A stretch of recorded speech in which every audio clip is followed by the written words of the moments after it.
കൂടെയുള്ള പേര് നല്ല പ്രിയപ്പെട്ട മക്കളെ, ഞാൻ ഒരുപാട് രോഗിയാണ്, ഒരു ഭാഗം തളർത്തുന്ന ആളാണ് എന്നൊക്കെ ഞാൻ ടെൻഷനടിക്കുമ്പോൾ ഇവിടെ വന്നപ്പോൾ ഈ മകളെ കാണുമ്പോൾ ഞാൻ ആരുമല്ല, ഞാൻ എന്തോ വലിയൊരാളാണെന്ന് തോന്നുന്നു. അത്രയും ഞാൻ ഒരു 10-28 കൊല്ലത്തോളമായിട്ട് പിന്നെ എൻ്റെ ജോലികൾക്കൊപ്പം സമൂഹത്തിന് വേണ്ടിയിട്ട് ജീവിക്കുന്ന ഒരാളാണ്. രോഗികൾക്കും രോഗമില്ലാത്തവർക്കും വേണ്ടി പാടുക എന്നതാണ് എൻ്റെ ചുമതല. അതാണ് ഞാൻ നിർവഹിച്ചുകൊണ്ടിരിക്കുന്നത്. രോഗവും ആരോഗ്യവും തമ്മിലുള്ള വിടവ് എന്ന് പറയുന്നത് ഒരു വളരെ നേർത്ത ഒരു സംഭവം മാത്രമാണ്. ഇതൊക്കെ സെക്കൻഡുകൾ മാറി വരികയാണെന്നുള്ളത്. ഞാൻ വെറുതെ ഇരിക്കുന്ന പുതിയ ചെയ്തുകൊണ്ടിരിക്കുന്ന സമയത്താണ് എനിക്ക് പെട്ടെന്ന് സ്ട്രോക്ക് വന്നത്. ഇത്രയൊരു കാര്യം, വെറുതെ ഇന്ന് സഹസ്രനാമം ചോദിച്ചുകൊണ്ടിരിക്കുമ്പോൾ പകുതിയിൽ നിർത്തി പൂർത്തിയാക്കാൻ പറ്റിയില്ല, ഇന്നും പൂർത്തിയാക്കാൻ പറ്റില്ല. ഇപ്പോഴും സംസാരിക്കാൻ വേണ്ടി ബുദ്ധിമുട്ടുണ്ട്. പക്ഷെ ഞാൻ വിചാരിച്ചു എൻ്റെ അസുഖത്തെക്കാൾ വലുതായിട്ട് ഈ ലോകത്തിൻ്റെ അസുഖമാണ് പ്രധാനം. കാരണം എനിക്ക് ചെയ്യാവുന്നത് ഇനിയും ഉണ്ട്, ബാക്കി അതെനിക്ക് ചെയ്യണം എന്ന് നിശ്ചയം എൻ്റെ. ഞാൻ മക്കൾക്ക് വേണ്ടി ഒരു ശബ്ദം കേൾപ്പിക്കാം.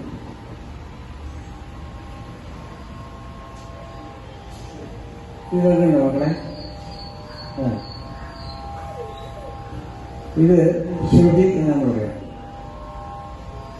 ഇതിലേക്ക് നമ്മുടെ ശബ്ദം ചേരുക എന്നതാണ് സംഗീതം.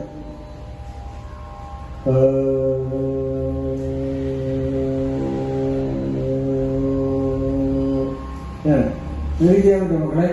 അത് ഒന്ന് മൂടി നോക്കി.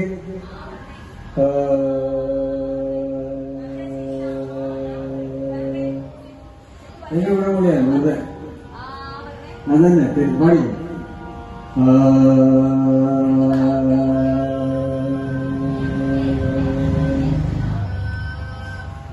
Very good. കുറച്ചുകൂടെ നേരത്തെ ശ്വാസം പിടിച്ച് പിടിക്കണം. എന്താ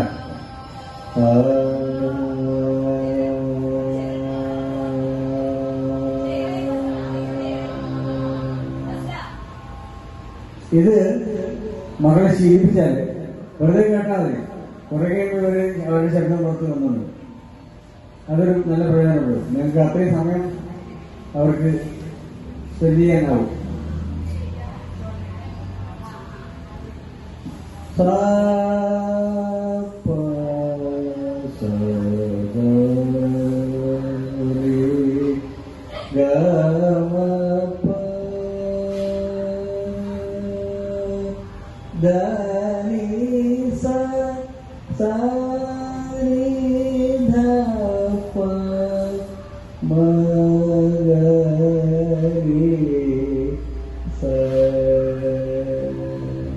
ഇല്ലേ?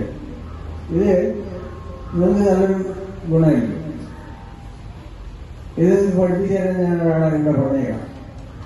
ഇത് ഈ ശ്രുതി മാത്രം കേട്ടാ, അത് ഇവർക്ക് നല്ലൊരു പഠിപ്പിച്ചു മാത്രമല്ല അത് അസുഖത്തിന് നല്ലതാണ്.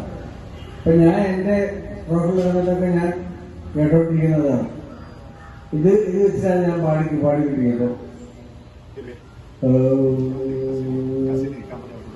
അപ്പൊ ഞാൻ മക്കൾക്ക് വേണ്ടി എൻ്റെ ഒരു പാട്ട് പാടാം.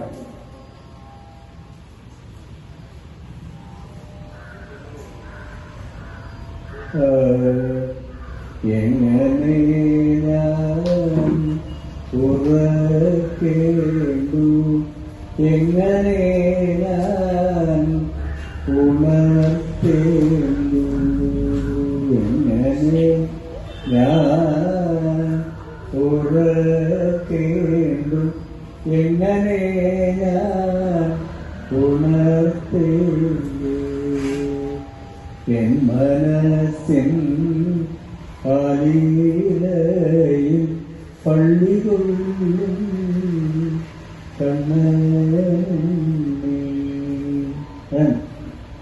എന്റെ മനസ്സിലാണ് നിങ്ങൾ, എന്റെ മക്കളെ. നിങ്ങൾ പുറത്തല്ല, എന്റെ മനസ്സിലാണ്. അതുകൊണ്ട് എനിക്ക് നിങ്ങളെ ഉറക്കാനും ഉണർത്താനും പറ്റും. അല്ലെങ്കിൽ എനിക്ക് എങ്ങനെയാണ് ഉണർത്തേണ്ടതെന്ന് അറിയില്ല, എങ്ങനെയാണ് ഉറക്കേണ്ടത് എനിക്കറിയില്ല. കാരണം നിങ്ങൾ എൻ്റെ ഉള്ളിലാണ്, നിങ്ങൾ എൻ്റെ ഉള്ളിൽ ഉണരുന്ന കുട്ടികളാണ്. അതേപോലെ ഇതിന് ഞാൻ കുറി കേട്ടിട്ട് മാത്രമേ ഉള്ളൂ. ഞാൻ ഒരു മതത്തിന്റെ ആളല്ല, വിമതനാണ്. അല്ലെങ്കിൽ മതം ഒക്കെ പുറത്തുള്ള കാര്യങ്ങളാണ്. ആത്മനിർഭരമായ ദുഃഖങ്ങളുടെ മുമ്പിൽ ആർക്കും ഇതിനെ വിഭജിക്കാൻ പറ്റില്ല. ഒരു വിഭജനവും ഈ ലോകത്തിൽ ബാധ്യല്ല. കാരണം എല്ലാം സ്നേഹത്തിന്റെ മുമ്പിൽ ഇങ്ങനെ പരന്ന് കിടക്കുകയാണ്, അല്ലെങ്കിൽ ഉയർന്നിരിക്കുകയാണ്.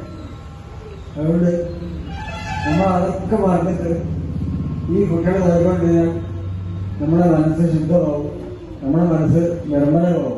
അതാണ് ഞാൻ ഏത് പുള്ളിയുടെ ഞാൻ പ്രവർത്തിച്ചിട്ടുള്ളതാണ്. എൻ്റെ മനസ്സ് ശുദ്ധമാക്കണമെന്നാണ്, വേറെ ഒന്നും ഉണ്ടായില്ല.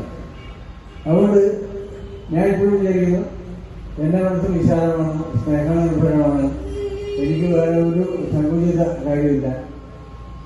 ഞാൻ എൻ്റെ സ്നേഹം, എൻ്റെ സംഗീതം പുറത്ത് കാണിക്കാൻ വേണ്ടി മാത്രമാണ് ജീവിക്കുന്നത്. എനിക്ക് സിനിമയുടെ കാര്യമൊന്നും എനിക്കില്ല.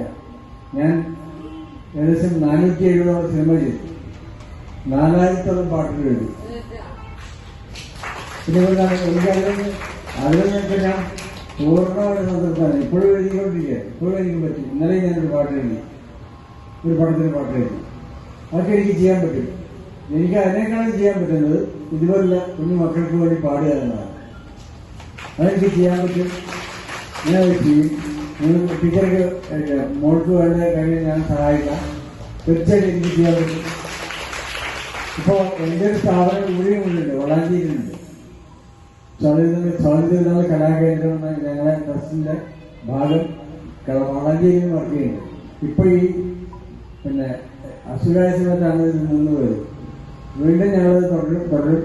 അപ്പോൾ തീർച്ചയായിട്ടും നിങ്ങൾക്ക് വേണ്ടി കുറച്ച് ഇടയിലുണ്ട് ഞങ്ങളുടെ ആൾക്കാരെ വരും, നിങ്ങൾക്ക് വേണ്ടി പാടാൻ ഞങ്ങൾ തയ്യാറാണ്. പാട്ട് പഠിപ്പിക്കാൻ പറ്റും, അങ്ങനെയൊക്കെ സഹായിക്കണം. അവർക്ക് മറന്നിരിക്കാൻ വേണ്ടി, തന്നെ ഞങ്ങളെയൊക്കെ മറന്നുകൊണ്ടിരിക്കാൻ വേണ്ടി അവർക്ക് സംഗീതമാണ് ഏറ്റവും കൂടുതൽ സഹായിക്കുക.